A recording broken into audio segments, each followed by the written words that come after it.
In 2010, I graduated college with a neuroscience degree. I dreamed of traveling the world as a psychiatrist, studying mental health and how it manifests itself in different cultures.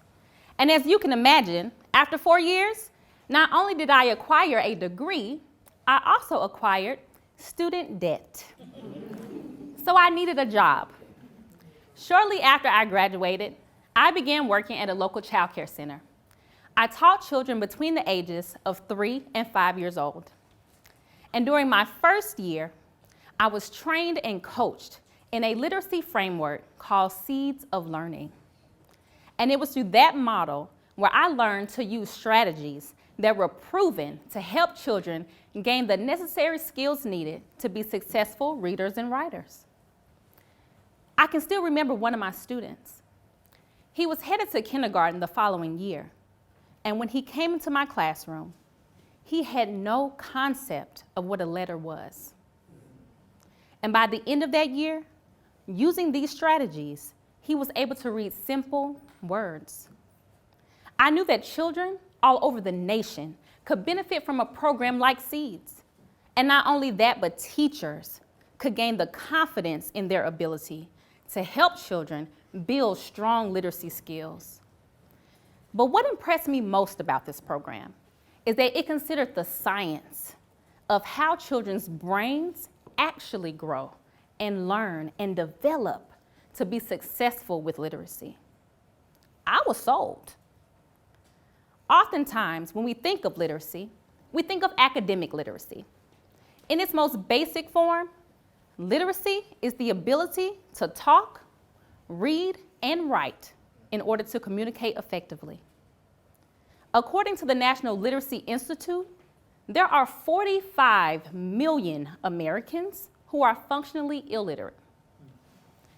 And only half of American adults can read up to a 6th grade education. And when we look at illiteracy, there is a negative correlation with overall health, income, and life satisfaction. So understanding the value and the importance of helping children develop their literacy skills, well, that's undeniable. 2010 marks the year that my passion for literacy was first ignited. But it wasn't until 2016 where I desired to coach and train educators in this way began to take shape. And that came in the midst of a breakdown. It was the summer of 2015, and I can remember standing in front of my kitchen sink, staring out of the window. I can still feel the slipperiness of the soap between my fingers as I was washing the dishes. I was contemplating my life because for the last 2 years, I had replayed my decision to get married and how I felt hesitant and unsure. You see, I got married at 22, the day after I graduated college. And because I wanted to belong to a community that I thought knew me, I allowed others' definitions of success and happiness guide my choices. Have you ever allowed others' expectations to dictate what you chose for your life? I knew in that moment I had to choose different for myself. I must have been in a deep trance because the sound of my husband's voice startled me. What are you thinking about? Anxiety. It filled my body. It was as if my heart was lodged in my throat. Should I tell him? I could no longer go on pretending as if this was my life. If I loved him, I had to tell him. The next 7 words changed my life forever.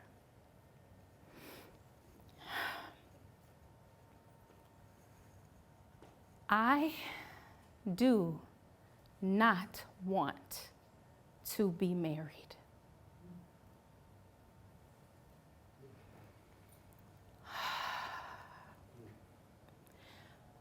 I was finally able to give voice to my truth.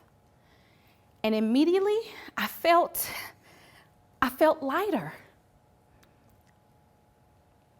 But when I saw the look on my husband's face, the hurt and the confusion that my truth had caused, well, it made that moment just a moment. It takes courage to give voice to your truth. It takes courage to choose truth, even when it hurts those that you love. I had never meant to hurt him. But I could no longer go on pretending and be hurt by ignoring my own desires. A few days later, we found out that we were pregnant with our second child, and immediately the anxiety came back. I felt trapped in my circumstances, trapped in my life. This is not what I wanted. For so long, I had felt distant, I felt disconnected, and I felt detached from who I truly was. And I was not willing to live in that much longer. So I ran in the opposite direction. And I began to grow distant, I began to detach, and I began to disconnect from my husband, from my married life as I knew it. Until before long, I was 6 months pregnant, going through a divorce, and I had moved back in with my mom. This was my rock bottom. I felt as if everything that I thought defined who I was had been stripped away from me, till all I had left was the bare essence of my being. And what made it feel so heavy is that I knew it was my choices that got me here. But I also knew it could only be my choices that would get me out. Sometimes, in order to build the life that you want, you have to be willing to dismantle the one that you have. I needed to understand who Tempestt was. I needed to grow in my understanding of self. I needed to give myself time, space, and permission to seek after what I wanted and not what others wanted for me. And it was in this moment, in the middle of a breakdown, where I began my journey to what I call self-literacy. While literacy is the ability to talk, read, and write, self-literacy is the ability to analyze and develop your own values, your beliefs, your talents, and your skill sets in order to transform yourself and create the life that you want. I needed to know myself in order to grow myself. And by growing myself, I would truly know myself. So how does one develop self-literacy? How does one do that? How do you transform your life out of a breakdown and into something new? Well, there are 5 things that I believe are critical in developing self-literacy. And it was these 5 things that I employed on my own journey. The first thing that I had to do was to identify my limiting beliefs. I had to understand what I was believing about myself, about my circumstances, and the people in them, if I was going to create a new reality for myself. Because what I was believing was toxic to my well-being and toxic to my growth. The second thing that I had to do was to invest in myself. I paid so I could pay attention. I paid my time, I paid my money, and I paid my effort. I gathered virtual mentors and I consumed their books, their knowledge, their programs, so that I can learn the things I needed to learn in order to accomplish what I needed to accomplish. And I recognized that true transformation starts from within. And I was my biggest investment. The third thing that I did to develop self-literacy was to get clear on my vision. I had to get clear on the type of life I wanted to create and the impact that I wanted to have in the world.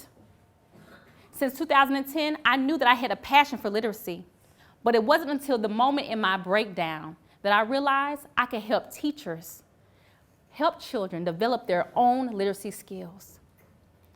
But it wasn't just the career I had to get clear on. I had to get clear on the type of relationships that I wanted to have with the people in my life, my children, my family, my ex-husband.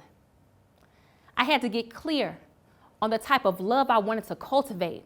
I had to get clear on the type of money that I wanted to make so I could do more good in the world. I got so clear that in 2018, I made a vision board. Stephen Covey, one of my virtual mentors, he writes in his most popular book, 7 Habits of Highly Effective People, that whenever you begin something, you must begin with the end in mind. And that philosophy is built on the belief that everything is created twice. The first creation starts in our mind with our imagination. And the second creation, that flows right from the first. My vision board was my first creation. And I used it as a guide and a blueprint to help me decide where I was going on my journey to self-literacy and transformation. The fourth thing that I did in developing self-literacy, well, I had to take inventory. I had to take inventory of the people in my life, the value that I offered them and what I received in return. I had to take inventory of my own talents, what I was naturally gifted in, and I had to take inventory of those skill sets I needed to cultivate in order to grow into the person that I will become. And I had to take inventory of my time and how I was using it. Well, rather misusing it. Laura Vanderkam writes, in 168 hours, that book was critical in shaping my understanding around time management. I was amazed at the countless men and women in her book that were able to accomplish great things in the same amount of time that we all have. Most people will be surprised to know that after you account for sleeping, for eating, working 40 hours a week, taking care of friends and family, exercise, scrolling through social media, watching TV, that you still have about 15 to 20 hours left in your week. I had to take inventory, because how was I using my time? If I wanted to transform my life, I had to prioritize what mattered most. And the last thing that I did to develop my self-literacy was to celebrate. Yes, you heard me right. I celebrated. Every time I passed a class in my master's program, I celebrated. Each time I paid off a debt, I celebrated. When I was able to move out of my mom's house and into an apartment with my children, I celebrated. And each celebration was like a coal in the fire to fuel me along on this journey to transformation. When I think over my life, in the middle of that breakdown, it is truly unrecognizable. In a span of 4 years, I was able to accomplish everything on my vision board. I paid off $26,000 in 18 months on a teacher salary of $30,000 a year. I came in first place in the very first marathon I had ever ran in my life. My relationship with my children, it grew deep and it grew strong. And I was able to save up $27,000 as a down payment on a brand new home I bought for me and my family. And for the last 3 years, I have had the privilege to coach and train over 1,500 educators in pre-K literacy so that children can have a strong start to their school year.